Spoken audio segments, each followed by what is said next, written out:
Who killed Tupac? One clever boy helped 50 Cent crack that code. There are two sides to every story, but there's only one backstory.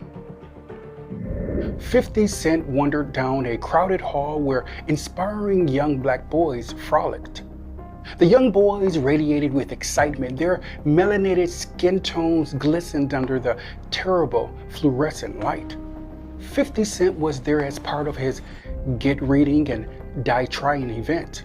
He carefully watched the boys scramble about with delight. It softened him temporarily. In one of the classrooms was Jonathan Dupar, a 14-year-old junior high school student with soft features and an immense curiosity in his eyes. 50, can I ask you something? Sure, champ. Anything. Why are rappers always dying? 50 Cent pondered his question and took a moment to answer. God giveth and God taketh away. A vacant expression swallowed Jonathan's face. Anger erupted in the boy's belly. Come on, 50. You don't see it? Maybe I should ask you, why are rappers always dying? Jonathan walked to the door, closing and locking it. He retrieved a book report from his bag. Here, take a look at this. What is it?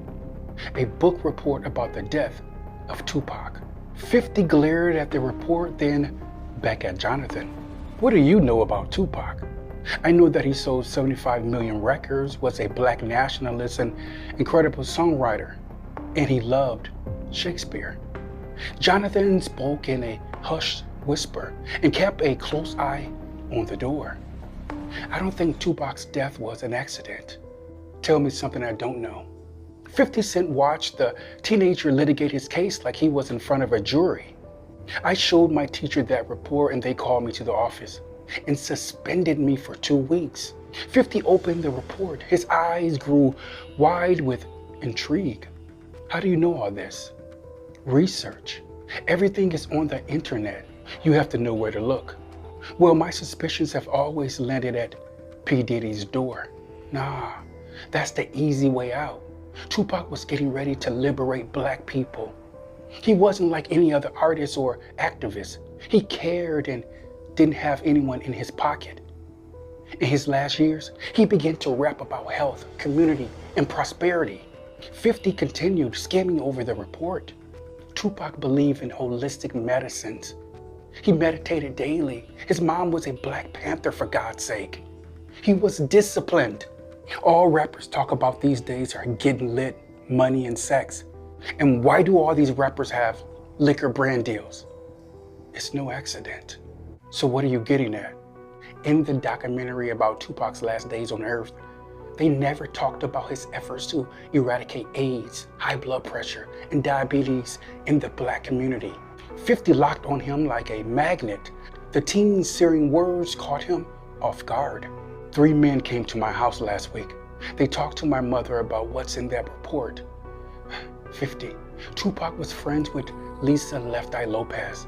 She too was on a spiritual journey to redemption. Okay, stop.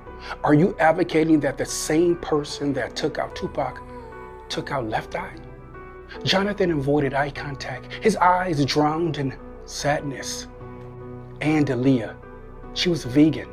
I just know it. Man, you gotta believe me. 50 eyes locked on the name Bennington Industries at the top of the page. Bennington Industries? They were an underground pharmaceutical company in the 80s. They made medicines for HIV, cancer, and diabetes. Tupac and Left Eye used holistic medicine to heal themselves, and they were going to liberate black people. I'm telling you. Do you believe me? Look, take my number down, kid.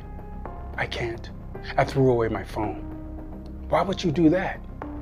Since I turned in that report, I keep getting these calls. They know I know. Tupac and Left Eye were mentored by Dr. Sebi. The classroom door sprung open and a woman standing in between 2 intimidating men lingered in the doorway. Jonathan noticed the name on the woman's suit jacket, Bennington Industries. Jonathan, son, come with us. Your mother has been in an accident.